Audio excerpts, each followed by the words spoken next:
The day I handed my notice in to go all in on my construction business, my partner told me we were pregnant with twins. So that was great. So I don't want to hear your excuses. You're losing a salary, you're quitting your job, 2 babies on the way, but you've just got to back yourself.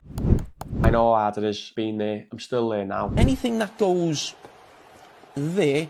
Today, we're going to discuss how to build a 7-figure construction business and what I learned along the way. Look, I'm not a textbook guru. I've built a 7-figure business. It took me 10 years. We got there probably in about year 8. We're now in year 10. Today, we're going to go through how I done it, some of the pitfalls, which there were many, some of the highs, which are few. But what you're going to get is some real authentic advice that will hopefully help you on your journey to building a successful construction business. So to start, I wasn't great in school.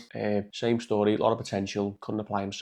But luckily, I managed to get into construction college at 16, done a BTEC in construction for 2 years, then managed to get on a degree course at John Moore's in Liverpool. Done 3 years of my degree, managed to volunteer for a couple of contractors during that time. And then at 21, I managed to graduate and get my first full-time role in construction at a local builder in Liverpool, which really set me up for the next 10 years. So I started out with no network, had no sort of peers in the family who'd been in construction on the management side. I had a lot of people who were tradespeople, so I had to go into my first job really not knowing what I was doing. But luckily, I joined a really good small builder, and that's when we started developing my skills and my network, and I knew really early on this was the career for me. Really, I had the tools from a young age. You just didn't realise how to apply them until I got into the industry and realised actually this is a really good blend of commercial knowledge with knowing technical ability if you really want to do well. So my first steps into painting. So I chose to go into the painting industry for my construction business, and this started because all of my family are painters. Cousins, uncles, brothers, father, everyone's in painting, but they've never actually owned their own business. They've all just worked on site for other big businesses for years, and I decided early on, right, I'm going to change that and start my own business. So I started at about 23 years of age, pulling together all the things I knew I needed to start a business.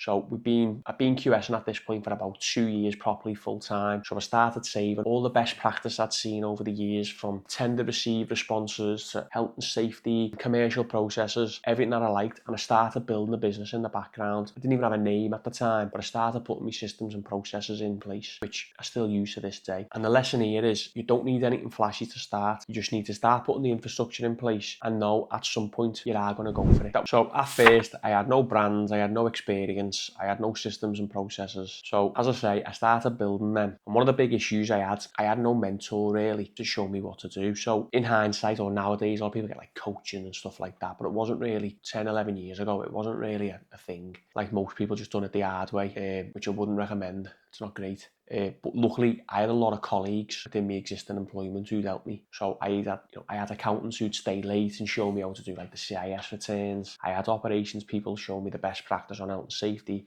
I had commercial people show me what they like to see from a supplier, and I just used my existing employment. Even the owners of that business, they'd always give you like really good advice, and you've just got to try and build your own network. And that for me was a really good grounding on how to start a construction business and how to do it properly, especially when you're working with subbies every day, seeing how they're operating. You start looking at them a lot differently than you do just as a QS doing their evaluations. You start looking at how they're operating, what are they doing, what aren't they doing, and speak to these business owners. You're in pre-lets with them, giving them work. They're definitely going to help you, especially from my background as a QS. They're looking to help me because they want to build a relationship. I'm giving them work, I'm helping them out, they're helping us out. So that was, for us, a really unique thing we had, in that I could harness what I was doing day to day to help me build my business. So my first project, one of my contacts gave us a job, and it was about £800, and it was to miscoat. It was to miscoat like a sports pavilion, like a communal area for like football pitches. And we done it on a Saturday because my brother had a job, I had a job, and we went down there with 2 painters. And I always remember my brother saying to me, get on the bottoms, so basically miscoating like block work, but all the DPM was still loose, so I had to go through, pulling all the DPM down, doing like the bottoms. At the end of the day, we managed to miscoat a whole block in one day, and we were there from like 7 in the morning to like 6 at night on a Saturday.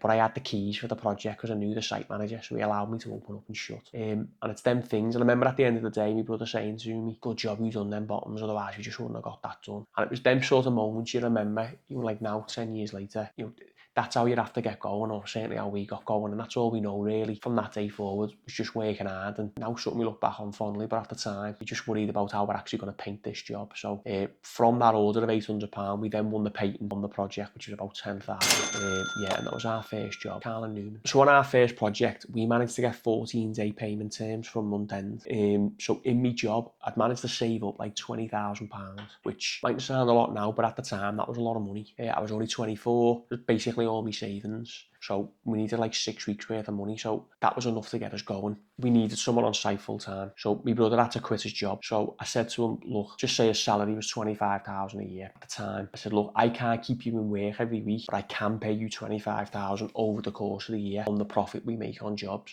So he was the first to quit. So he went full time with pals while I stayed in my job. So that was our sort of first. And Paul, my brother, he owns the business with me. So that was our first employee. So then we had to look on taking on staff. We started off, as you do, with taking the best painters you know, but then we needed work. So all the work we were doing was governed on this big project I thought I had secured, but the QS was wary about giving us the job. So, and I couldn't blame him. We were a new business and it was about 100,000. Which is a big project really, but it was in Liverpool and it was housing, so I knew we could do it. But that project actually went back a year, which helped us massively, because in that year we then managed to win smaller jobs where we could prove ourselves, build our network, build our cash flow. So actually by the time it come round to placing that order, we had a much better portfolio and we were much better established. That being said, we still only had at that point 3 or 4 men to take on a job that size, and like buses,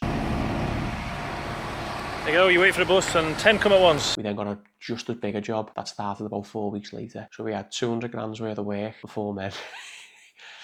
But we're still here today, so it wasn't all bad. So we managed to deliver them projects, and as we become more and more established, people started trusting us more. And look, it wasn't always easy. There was times when we went up to 10, 15, 20 men and then had to go back down to 4 or 5, and you're trying to save face. And, you know, we had all them problems, and if you go on your own, you'll have them problems too. We were quite fortunate, really. We didn't have huge cash flow problems. It was just the work. We get, obviously in summer, being in painting, you get loads of work, and then you slack over Christmas and New Year, and you know it picks up again in the March, and it was just that flow. But you know, as we got more established and as we learned really to know what we were doing, we then managed to get a better flow where, you know, now for years we've never dropped below 15 men now for a while really. So in about year 5 we managed to line up some big projects with some big clients, and that's when we thought, right, we've got like 6 months worth of work ahead of us here. So I then quit my job to go all in. My wife had just told me we were having twins, so that wasn't great, but we moved forward. Then, because I was in the business full time, we managed to get a much more steadier flow of work. As I said previously, we can manage to keep lads going year round and